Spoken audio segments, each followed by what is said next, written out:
back to my channel. Thank you so much for watching. My name is Dr. Ritu Dharma. Welcome you all. आज की video है अफॉर्मिज्म number 126 and 127 के बारे में.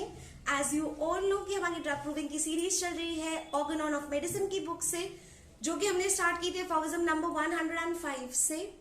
अगर इससे पहले के जितने भी अफॉर्मिज्म आज तक मैंने कराए हैं या अभी ड्रग प्रूविंग की सीरीज में टिल 126 127 आपको पढ़नी है तो प्लीज ऑर्गेनॉन ऑफ मेडिसिन की जो प्लेलिस्ट है उस पर जाकर आप चेक कर सकते हैं. आपको सारी वीडियोस मिल जाएंगी. इसके अलावा बहुत सारे और भी प्लेलिस्ट है. मेरे चैनल पर काफी सारे प्लेलिस्ट है, लाइक ऑर्गेनॉन ऑफ मेडिसिन की है, केंट रिपोर्टरी की है, ड्रग प्रूविंग की अब शुरू हुई है. इसके अलावा पोटेंसी कैसे सिलेक्ट करते हैं. इसके अलावा इंडियन होम्योपैथिक ड्रग्स का पूरा कंप्लीट डिटेल वीडियो है जिसमें मैंने एक एक इंडियन होम्योपैथिक मेडिसिन पढ़ाई है, आप सभी को उसको डिटेल में समझाया है. तो अगर ऐसे बहुत सारे अच्छे अच्छे कंटेंट आपको चाहिए, मेरा एक्सप्लेनेशन अगर आपको पसंद आता है तो प्लेलिस्ट जरूर चेक कर लीजिएगा. उसमें आपको बहुत सारे वीडियोस मिल जाएंगे. So do check out the playlist. और अगर मेरे वीडियोस आपको अच्छे लगते हैं तो आपको क्या करना है, आपको थम्स अप देना है. इसके साथ साथ आपको चैनल सब्सक्राइब कर लेना है अगर अभी तक आपने सब्सक्राइब नहीं किया है, because it is free and very important. Press the bell icon for further notifications.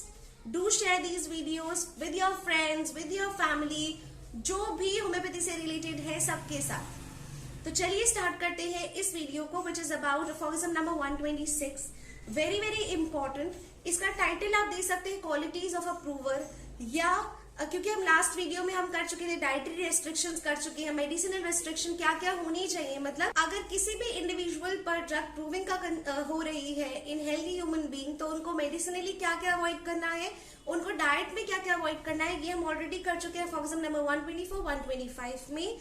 आज हम बात करेंगे उनको मेंटली क्या क्या अवॉइड करना है, क्योंकि मेंटल जनरल्स जो है हमारी ड्रग पिक्चर का एक बहुत बहुत बड़ा मेजर पार्ट जो है वो कॉन्स्टिट्यूट करते हैं. और एक अच्छे मेंटल जनरल या प्रिसाइज मेंटल जनरल्स जब आपको चाहिए, साइकियाट्रिक साइकोलॉजिकल सिम्टम्स आपको चाहिए, दैट मस्ट बी टेकन ऐसे व्यक्ति से लिया जाएगा जो व्यक्ति एक healthy, happy, stress free state of mind में होगा.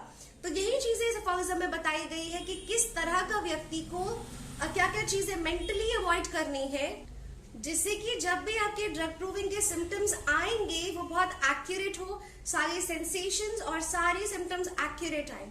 तो डॉक्टर सैमुअल हनीमैन हमें बताते हैं the person who is proving the medicine must, जो भी प्रूविंग जिनके ऊपर हो रही है वो व्यक्ति must during the whole time of experiment, पूरा एक्सपेरिमेंट के समय पर avoid all over exertion of mind in body.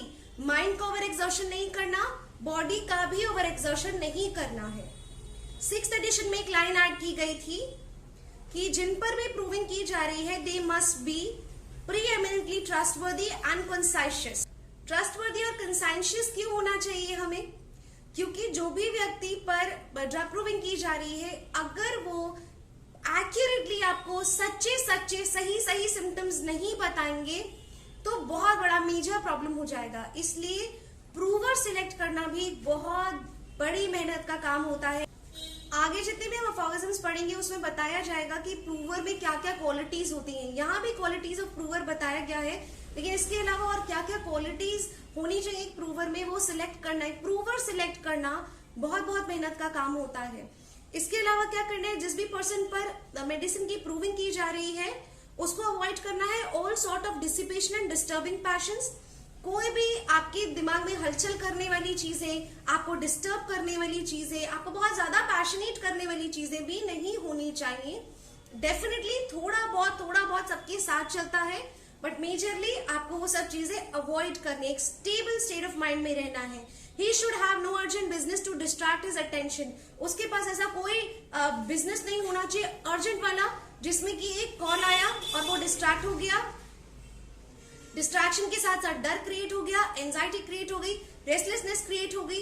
ये सभी चीजें उस अर्जेंट बिजनेस के साथ कनेक्टेड है. तो ऐसा कोई अर्जेंट बिजनेस नहीं होना चाहिए कि जिसमें एक कॉल आया या कुछ भी प्रॉब्लम हुआ तो वो बिल्कुल डिस्ट्रैक्ट हो जाए. और डिस्ट्रैक्शन से इन द सेंस डिस्ट्रैक्शन के बाद जितने भी इमोशंस आते हैं वो सभी नहीं आने हैं. He must devote himself to careful self observation. उनको अपने आप को पूरा समर्पित करना है सेल्फ ऑब्जर्वेशन में. मैं अपने आप को ऑब्जर्व कर रहा हूँ और लिखते जाएंगे, हर चीज नोट डाउन करेंगे कि उनमें क्या क्या चेंजेस आ रहे हैं। ये हम चेंजेस हम तभी बता पाते हैं, अब नॉर्मल चीजें हम तभी बता पाते हैं जब नॉर्मल हमारी स्थिति ठीक हो। अगर मैं ऑलरेडी बहुत ज्यादा डरी हुई हूँ काफी समय से, तो जो भी मेडिसिन की प्रूविंग मैं कर रही हूँ, तो मुझे नहीं पता चलेगा कि जो सब्सटेंस लिया उसकी वजह से वो फियर आ रहा है, या मैं हमेशा से इस फियर के साथ जी रही हूँ। एंजाइटी किसी मेडिसिन के बाद आ रही है, वो ड्रग की प्रूविंग का हिस्सा है, या वो एंजाइटी उस दौरान जो एक्सपेरिमेंट चल रहा था, मैं उसी के दौरान किसी ना किसी सर्टेन फैक्टर से एंग्शियस थी।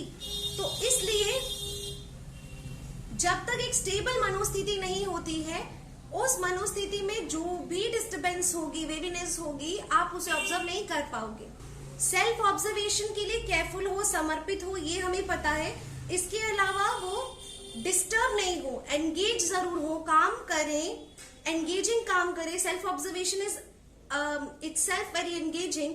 आप एंगेज रहे चीजों में, बोर होके बैठने को नहीं बोल रहे हैं, एंगेज या खाली बैठने को नहीं बोल रहे, एंगेज रहे चीजों में, बट ऐसी चीजें नहीं जो डिस्टर्बिंग है। तो एंगेज रहना है बट डिस्टर्ब नहीं होना है। Another very important line is his body must be in what is for him a good state of health. उसकी शरीर भी गुड स्टेट ऑफ हेल्थ में होनी चाहिए, इसलिए हम कहते हैं healthy human being. So healthy human being is not only physically healthy, should be mentally healthy and physically healthy. Doctor Hahnemann इस अफॉर्मेशन को कितने ब्यूटीफुल लाइन के साथ फिनिश करते हैं, और वो कह रहे हैं he must possess a sufficient amount of intelligence to be able to express and describe his sensation in accurate terms. बहुत इंपॉर्टेंट लाइन है। वो जो व्यक्ति आप चुन रहे हैं ड्रग प्रूविंग करने के लिए, वो व्यक्ति में इनफ अमाउंट ऑफ इंटेलिजेंस होनी चाहिए, बुद्धिमत्ता होनी चाहिए, शुड बी इंटेलिजेंट इनफ। क्यों? ताकि जब उसके अंदर सिम्टम्स आए, साइंस आए, तो वो अच्छे से एक्सप्रेस कर सके। ऐसे नहीं कि मुझे कुछ अजीब सा लग रहा है, कुछ ऐसा लग रहा है, अजीब सा फील हो रहा है, अजीब सा डिस्कम्फर्ट है। ये अजीब से एंड वियर्ड वर्ड से हमारी ना रिपर्टरी डेवलप हो सकती है, ना हमारी materia medica. So we should be very precise. कैसा सेंसेशन लग रहा है? वीविंग है। कैसा है? फ्लोटिंग है। जैसे कि मेरा सर किसी चीज के बहाव में बह रहा है, या आगे पीछे कर रहा है, या मुझे गोल गोल वर्लिंग सेंसेशन आ रहे हैं। तो इनफ अमाउंट ऑफ इंटेलिजेंस होना चाहिए जिसकी वजह से वो टर्म्स में एक्सप्रेस करे कि उसकी क्या भावनाएं हैं। सो लाइक अगर हम मेंटल सिम्टम्स भी लेते हैं, मेंटल जनरल्स में कितनी चीजें होती हैं कि ऐसा फील हो रहा है कि मेरे ऊपर एक हैवी ब्लैक क्लाउड है, हर समय काला सा बादल मुझे घेरे हुए है, मैं जहां भी जाती हूँ। Again a very important symptom of active एरिथेमासा। बट इसको एक्सप्रेस करने के लिए आपके पास इनफ वर्ड, वोकैबुलरी, इंटेलिजेंस होना चाहिए। तो ये चीजें बहुत ज्यादा इंपॉर्टेंट है। फॉर एग्जाम्पल नंबर 127 में क्या कह रहे हैं? मेडिसिन मेल्स और फीमेल्स दोनों में टेस्ट की जानी चाहिए in order also to reveal the alternation of the health they produce in the sexual sphere, so that हमें पूरे कंप्लीट बॉडी के साथ तो पता ही चलेगा, फीमेल के कंप्लीट बॉडी में, मेल के कंप्लीट बॉडी में पता चलेंगे क्या बदलाव है। प्लस उनका जो रिप्रोडक्टिव सिस्टम है, रिप्रोडक्टिव स्फीयर, सेक्सुअल स्फीयर के जो सिम्टम्स है वो हम ले पाएंगे, मेल्स के सेक्सुअल स्फीयर के हम सिम्टम्स ले पाएंगे, और फीमेल्स के क्या क्या चेंजेस हो रहे हैं वो हम नोट डाउन कर पाएंगे। इसलिए मेल्स एंड फीमेल्स दोनों में ही प्रूविंग की जानी चाहिए। So I hope that you like this video. If you like it, please do give a big fat thumbs up.